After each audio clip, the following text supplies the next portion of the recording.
Est-il possible de sortir du thème natal, de ses paramètres, de son contexte? Cette question est soulevée très souvent dans les cercles astrologiques et ésotériques. À mon avis, il est impossible de sortir du contexte de son thème natal. Et la deuxième nuance est que ce n'est même pas nécessaire. Votre thème natal contient les règles de la vie dans cette réalité. Vos règles de la vie dans cet espace. Ça ne fait aucun sens de vouloir en sortir. Votre thème natal n'est pas un fardeau, mais le chemin, l'itinéraire. Où s'arrête la liberté de choix et où commence le destin? Le destin est un scénario. La liberté de choix est la façon dont vous manipulez le symbole. Plus vous avez de pleine conscience, plus vous verrez de facettes de ce symbole. Moins vous avez de pleine conscience, plus vous verrez le symbole d'une manière directe, selon le principe de Mercure. Si vous n'activez pas l'hémisphère droit du cerveau, vous ne verrez Saturne que comme l'incarnation du mal et Jupiter comme la bénédiction du destin, ce qui réduira vos possibilités de l'utilisation des énergies planétaires. Plus l'homme est plongé dans le pôle lunaire, plus les prédictions astrologiques lui paraîtront fatales, seront fatales pour lui. Pour une personne vivant en pleine conscience, l'astrologie prédictive est un outil du développement et de la croissance. Lorsque vous comptez sur la Lune, lorsque vous vous appuyez sur le monde extérieur, quand vous vous accrochez aux facteurs du monde extérieur, à la matrice, je veux bien me lancer en affaires, mais maintenant il y a une crise dans le monde où un ami d'un ami a essayé de lancer une entreprise, mais il a échoué. Votre soleil est mort. Il est mort, le soleil. Il a été mangé. On nous apprend à nous concentrer sur le monde extérieur et à l'analyser. Mais justement, le potentiel de la réalisation de tout ce qui est possible de réaliser dans cette vie se trouve à l'intérieur de nous et non dans le monde extérieur, dans notre conscience solaire. Le soleil incarne le principe du pouvoir absolu et des opportunités infinies. La société nous apprend à faire attention aux choses d'importance majeure. On ne fait pas attention aux détails, aux bagatelles, tels que par exemple, à chaque fois qu'on sort durant toute la semaine, où qu'on aille, nous tombons sur le feu rouge au carrefour. Ou quand pendant toute la journée, nous entendons la même phrase venant de différentes sources, dites par des personnes différentes. Nous l'appelons souvent les signes, n'est-ce pas? Les microprocessus correspondent à Mercure. Et si on ne sait pas travailler avec eux, si on ne les voit pas, alors on ne saura pas travailler avec quoi que ce soit d'autre. Quand un microprocessus voit le jour, se manifeste sous forme d'un événement mineur, n'est-ce pas? Sous forme d'une série d'événements mineurs. Cela indique que nous avons atteint le point de la matérialisation. Cela sous-entend qu'il y a beaucoup d'énergie derrière tout cela. La matérialisation de cette énergie a déjà commencé. Une tendance a été posée. Une vague énergétique s'est mise à monter. Le microprocessus a été le plus probablement activé par un transit. Et si cela se manifeste négativement, cela prendra de l'ampleur dans la forme négative également. L'alpha est égal à l'oméga. La matérialisation est la fin de l'histoire, le résultat de quelque chose. Ce n'est pas le début de l'histoire. L'énergie est déjà là. La tendance se manifeste pleinement et si vous ne gérez pas cette énergie, elle circule et se matérialise d'une manière chaotique. Si l'action directe, le point numéro 1, lance une nouvelle tendance, vous avez augmenté le tarif, vous constatez une vague de revenus. Alors nous avons besoin de la substitution du contexte lorsque nous avons besoin de supprimer le négatif. Cette technique absorbe la négativité comme une éponge. Idéalement, si vous avez un aspect dissonant, vous utilisez d'abord la substitution du contexte et ensuite l'action directe. La substitution du contexte est égale à une action symbolique qui peut ne pas être directement lié au sujet cible. Le maître de la 2 est dans la 5. Je fais un achat ou je sors pour me divertir, après quoi je modifie mes tarifs. Le maître de la 10 est dans la 6. Dès que je tombe malade, d'habitude, j'ai remarqué cela. Une fenêtre événementielle s'ouvre explicitement concernant le sujet de la maison 10. Je supprime la négativité d'une maladie potentielle selon la 6 en la remplaçant par une action symbolique telle que, par exemple, un grand nettoyage de la maison, ou je prends chez moi un animal de compagnie, j'achète un nouvel ordinateur. Toute action selon la maison 6, associée ou non à la 10, donnera automatiquement l'activation de la maison 10. Ce qui est important, ce n'est pas la quantité, pas le nombre de choses faites, mais d'avoir saisi correctement la tendance. À cette condition, vous en tirez un maximum d'énergie infinie. Et il peut sembler que ce sont des choses trop anodines, insensées même. Plus il y a de tension, plus l'affliction est forte, plus de travail s'impose. Voilà, mon Mars est affaibli en ce moment. Je me dis, je vais méditer sur le mandala de Mars ou sur la couleur rouge, ou je vais porter une quantité énorme de rubis ou de grenats et tout ira bien. Ça ne fonctionne pas ainsi. Le travail par le biais des cristaux et des minéraux est étroitement lié au changement dans votre conscience ou à l'activation du niveau événementiel du thème. Votre objectif n'est pas de porter 1 kilo de cristaux, mais que les cristaux changent votre psyché.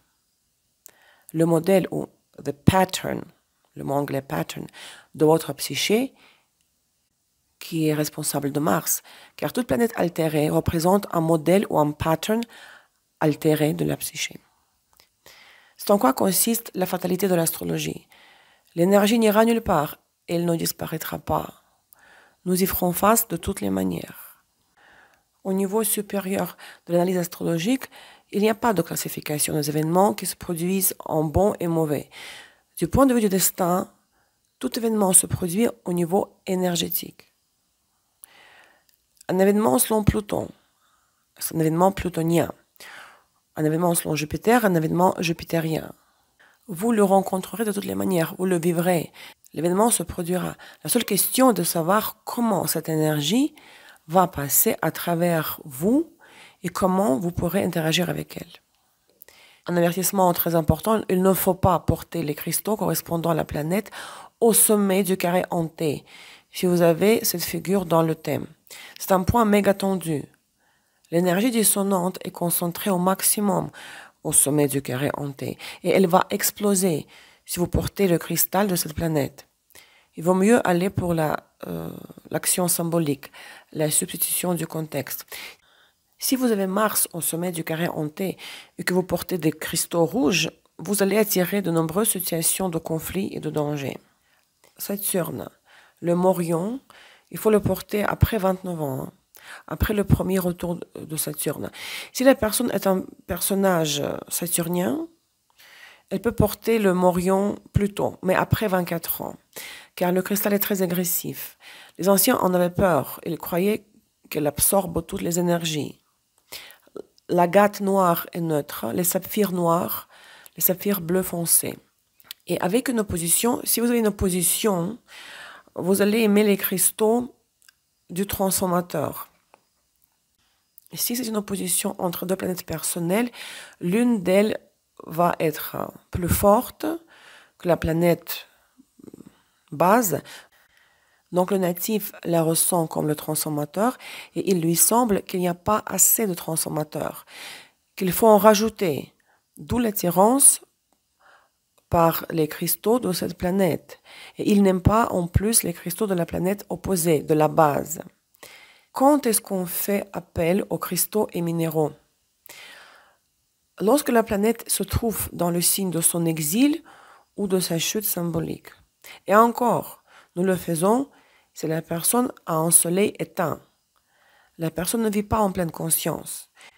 Et nous l'aidons à transférer la planète au pôle supérieur. Ce n'est même pas le travail profond, Mais c'est un moyen d'aider le natif à établir le lien avec la planète. Nous combinons les cristaux de la planète avec ceux de son signe. Vénus en Scorpion. Nous prenons les cristaux de Vénus et de Mars. Mars en Balance, pareil. Nous utilisons ensemble les cristaux de Mars et de Vénus afin d'aligner l'interaction entre la planète et le signe. La deuxième nuance ici est que lorsque nous voulons délibérément utiliser le maître de la maison, nous appliquons les cristaux, donc ce qui active cette planète maître. Vous avez besoin de trouver un travail, réussir l'entretien d'embauche, et vous avez donc besoin de renforcer le maître de la une. Dont le maître, donc de la une, c'est le soleil ou Vénus.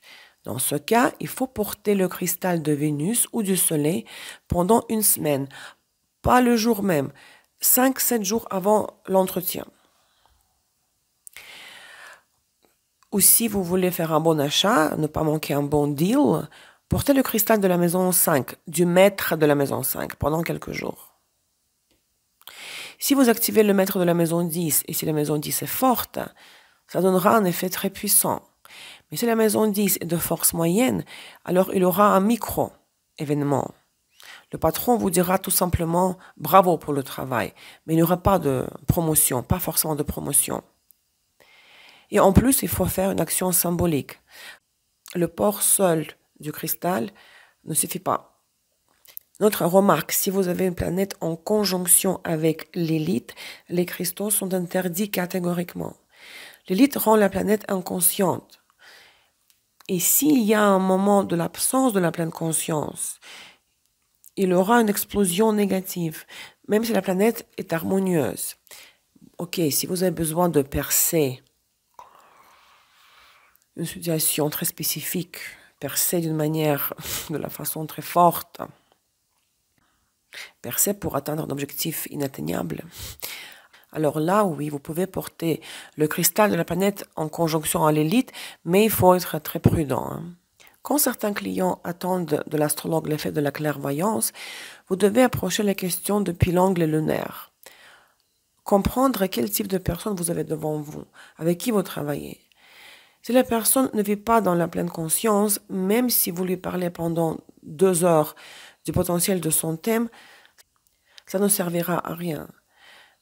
Mais vous devez tout de même faire sortir la personne du mode lunaire, d'une manière ou d'une autre, au moins en partie. Nous travaillons donc avec la Lune. Il serait bien d'être psychologue dans une des niches, ou au moins avoir une expérience personnelle riche dans le domaine. Avoir fait passer les connaissances théoriques, une fois acquises dans le passé, par votre propre personnalité. Ce serait bien d'avoir vécu une riche expérience d'une manière consciente, ce qui permet de ressentir avec vos tripes comment l'astrologie se manifeste dans la vraie vie. Donc, il faut s'ouvrir à la polyvalence, je veux dire, à être expert dans la mesure du possible dans d'autres domaines, la psychologie, l'histoire, l'anthropologie, avoir une bonne culture générale. Mes amis, les prévisions, les horoscopes généraux qui sont à la mode pour tous les signes zodiaques, ne vous abaissez pas jusqu'à ce niveau-là. Les horoscopes mensuels, hebdomadaires, annuels pour les signes zodiaques sur les réseaux sociaux, ce n'est pas à votre niveau. De vous qui avez suivi mon cours. Défendez la vraie astrologie analytique uranienne. Luttez pour la vérité d'Uranus. On ne peut pas juste connaître l'astrologie. Elle ne peut être que vécue, mise en pratique. Donc, moi, je vous appelle à la chose suivante. Évoluez, grandissez constamment. Regardez les processus de la vie à travers le prisme de l'astrologie. Car cela vous donne le contrôle de votre vie. Perfectionnez-vous. Et l'astrologie est un outil métaphysique idéal dans le travail sur soi-même. Et la perfection spirituelle donne le pouvoir sur le monde physique. C'est un moment très triste pour moi, mais très solennel. Triste parce que le cours se termine. Croyez en vous, parce que moi, je crois en vous. J'espère qu'à chaque fois quand vous aurez affaire à l'astrologie, que ce soit une lecture ou l'analyse d'un thème ou une consultation avec votre client, vous penserez à moi. Car moralement, je suis et je serai toujours avec vous, hein.